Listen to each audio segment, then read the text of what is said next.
Kia ora, this is my brother Rauri. Kia ora, this is my sister Whakarangatai.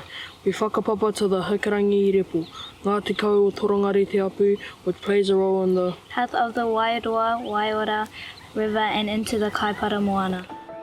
The Kaipara Harbour is one of the largest harbours in the southern hemisphere. Sadly, the mauri of the Waiora River and Kaipara Moana is being degraded by sediment. Waimā, Waitai, Waiora is a partnership project guided by Mātauranga Māori and Western science. The partnership includes tangata whenua communities and organisations, NGOs and government agents with a common vision for a healthier catchment and harbour.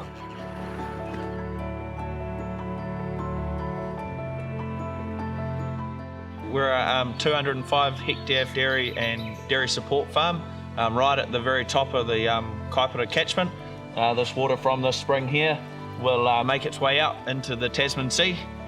This is a classic area here. Someone did this 40 years ago, fenced this area off. It would have had run cattle through it. So this is what can happen, and I discovered this when I arrived here. It sort of encouraged me to continue the work. Just fencing the waterways was a major start. I mean, just the stock loss was pretty much an immediate effect. That led into protecting some of the more sensitive areas of the farm. That was good for the environment, but also made managing the farm easier. We were approached to pilot some plans to have some real effect with retention bun sediment heading into the Kaipara. The bun was done 5 years ago. It's virtually a dry dam with a plug hole in the bottom. In heavy rainfall events, it will capture the runoff and then let it flow quietly out. And obviously sediment dropping, nutrients being captured rather than flowing downstream. Seems to work really well. Engaged with Akarama Marae, who came and did the planting. And I think there's about 3,000 plants in that bund and the area above it that's fed from the spring. So that's going to be pretty cool watching that develop. Having the pilot here, being able to put that out across at a catchment scale is going to be massively beneficial long term for slowing the water, holding the nutrients where they need to be. I guess it's been quite unique, all the stakeholders have been involved in this. It's been a cross-sector sort of approach. We've had great working relationships with this retention bund and other projects we've done over the years. So yeah, I guess just start that conversation, like pick up the phone and give them a ring. In the days of old, it was a big waterway. When it flooded, the floods would stay up for days, if not weeks. It was good for the eels and all the life that was in the water. We depended on the fresh waterways to sustain our existence, particularly in and around the eels or the tuna. And so there was a lot of loss of production farmer-wise, but they drained that and realigned the rivers, and it's all about pumping the water off farmers' flooded lands. When a waterway was realigned, the big curves and the big loops in between would get cut out. They left areas of the river not connected with each other, and often the natural water course was left dry. Our social structures were integral. When we were young fellas, we'd go swimming down at the creek here. So it was a place that everybody went. It was a place where people would go and meet up with the cousins and the aunties, have picnics, and so without that stopped happening. There's 7 pump stations. The type of flood pump that they're using, they're cutting up about 1.5 tons a tuna every flood, multiplied by 7 pump stations, that's about 10 tonne a tuna. So our eels are getting a haere. We've been working with different groupings, including Fonterra, with DOC and with the councils in terms of riparian fencing, riparian planting to try and improve the quality of the water. It's an important relationship in terms of working with all those groups I've mentioned, including the farmers. We want that waterway returned. We want the use of it for our children and our grandchildren to return. The well-being of our waterways is really reflective of the well-being of our people.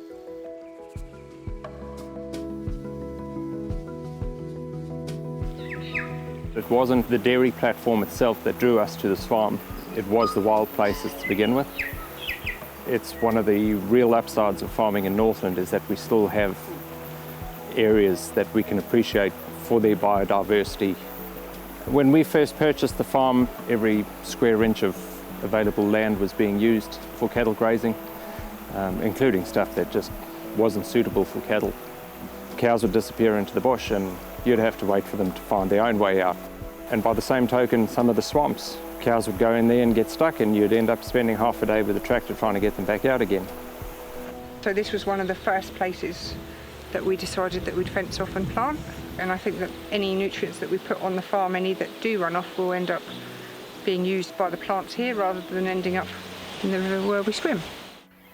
So for 5 years we have been getting our funding through DUB, and it's been administered by the Regional Council through their land management team. The Regional Council's been fantastic. They've come to us and said, well, what would you like to do? There's never been a, this is what you have to do or what you need to do. So it's a bit of collaboration between everyone around here. We recognise the natural importance of this area and everyone's doing their bit to protect it. The hardest part of this whole experience has been trying to figure out what to do next. You can't do it all in one hit, but chipping away at it bit by bit. It's quite easy to remain enthusiastic when someone else is coming to the party and saying, right, well, we'll cover half the cost. It's sweat equity and my tractor. Those are our costs. So moving forward, I think there's going to be a lot more expectation that all farmers are in the place we're at now. The waterways will be protected, and that can only be good for the country as a whole.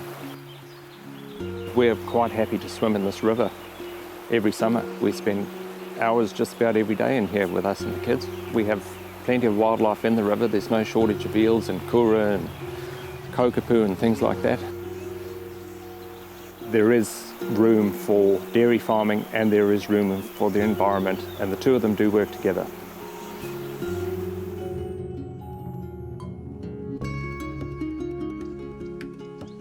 The farm is approximately 168 hectares in a sheltered valley of Mangaka here in the Kaipara catchment.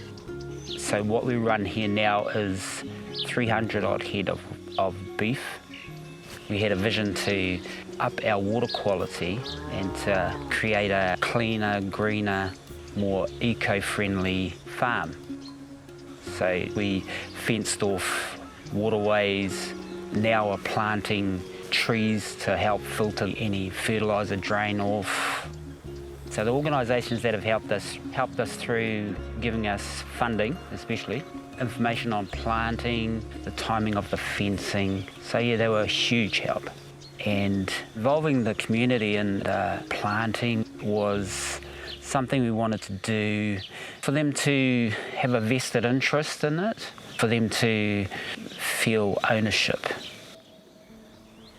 Looking after the water quality for me is looking at our future grandchildren's to be. If we don't look after it now, I can see that it will just be one big pool of rubbish, really. We need to do something now about it.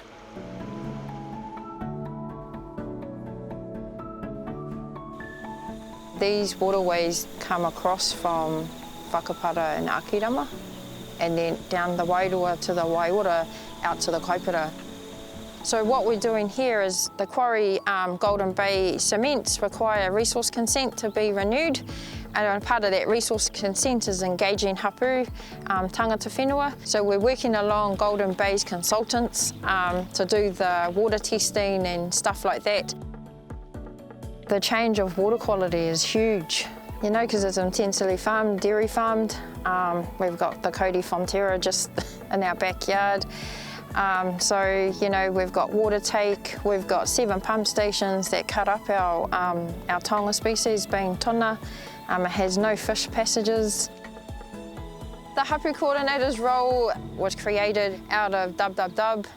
It was about not so much proving that Hapu have a voice, it was about proving to a partnership that this is a missing link that NRC and other agencies actually have. And since being there, it's been a game changer in a life-changing way because now I'm across 3 teams helping them in regards to Māori engagement and what does that look like.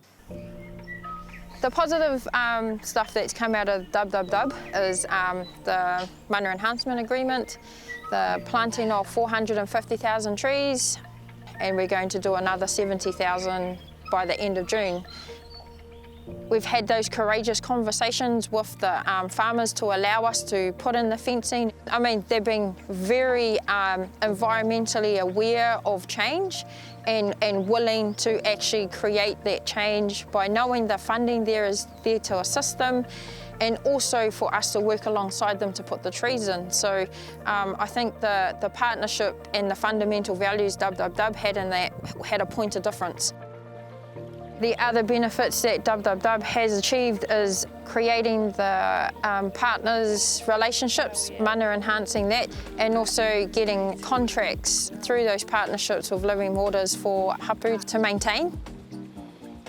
I guess our aspirations for mana i te whenua, Ngāti Kahu o Toronare, our responsibility is to try and keep the mauri in that water and our taonga species still alive for the up and coming generation. It's going to take a very long time because we need everyone on board to do that.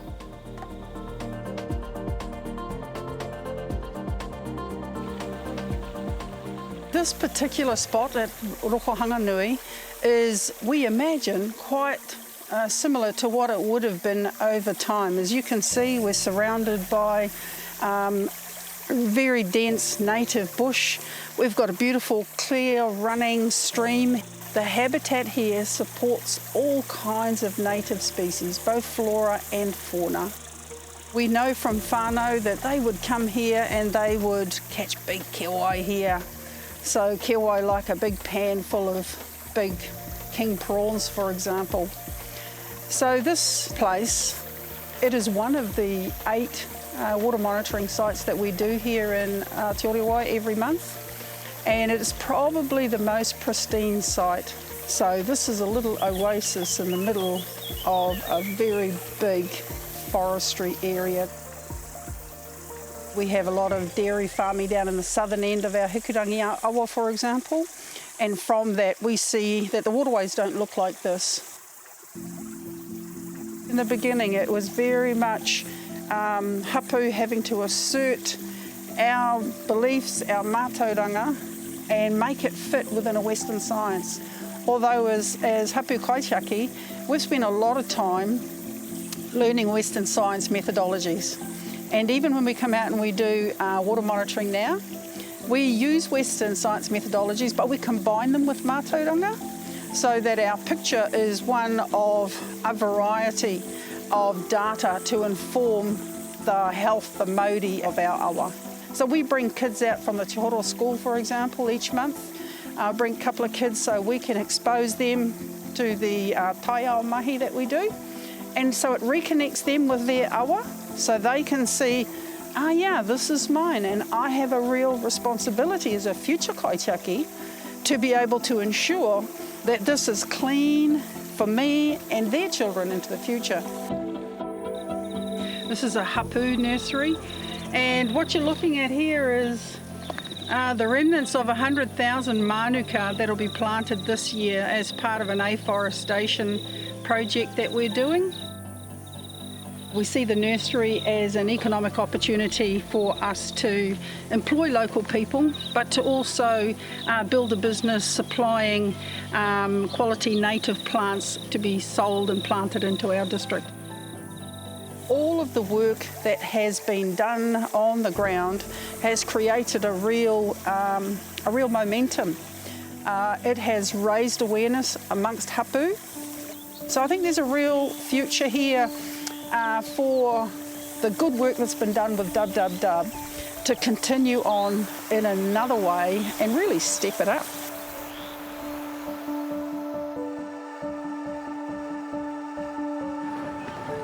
The history of the Kaipara Harbour and her tributaries go back 1,000 years for Ngāti Whātua. This is our harbour. This is where our waka came in. But more specifically, the Wairoa River, which actually historically started at Poto, down the Poto Peninsula, and ends right up in the northeast part of the catchment. It's always been our food basket. We've always relied on the tuna in the Wairoa River as another source of kai. And whatever happens in the tributaries, certainly the Wairoa River, any degradation that comes down that river affects the Kaipara Harbour. And so things have changed enormously now because the kai's not there anymore. Silt has actually smothered a lot of the shellfish beds. The contaminants that come with sedimentation also affects the health of the kai moana. When you look at this waterway, this is the Wairoa River. You can see the sediment, 700,000 tonnes. That doesn't flush out of the harbour because the mouth of the harbour is so narrow. The settlement, 700,000 tonnes a year, settles on the floor of the Kaipara Harbour. We've got almost 2 metres of silt sitting on top of the harbour bed itself. So what was once prolific, and once we relied on the food, the kai from the Kaipara Harbour and the tributaries, is no longer there. So that has actually changed the whole cultural aspect of our waterways and who we are as a people. To be able to save her, we need everybody in the same waka. This is not about politics, this is about actually recognising that our harbour environment's in trouble. We have mana whenua at the table, we have Crown agencies, we have land care groups, we have landowners, dairy farmers, sheep and beef, and we have all that, but they come together for what they believe is actually right. We actually have to all get together and actually assist her to improve her well-being. And if she flourishes, we all flourish. Can the harbour be saved? Well, I've got to say yes. I've got to say yes, because I mean, what's the alternative? If we don't do this, if we don't reduce sedimentation, this could actually end up to be the biggest mudflat on the planet. It took 150 years plus to degrade it. It's going to take 150 years again to actually bring it back to some sort of normality. Together we can make the changes necessary to restore the mauri of our awa and ensure a healthier future for the next generation.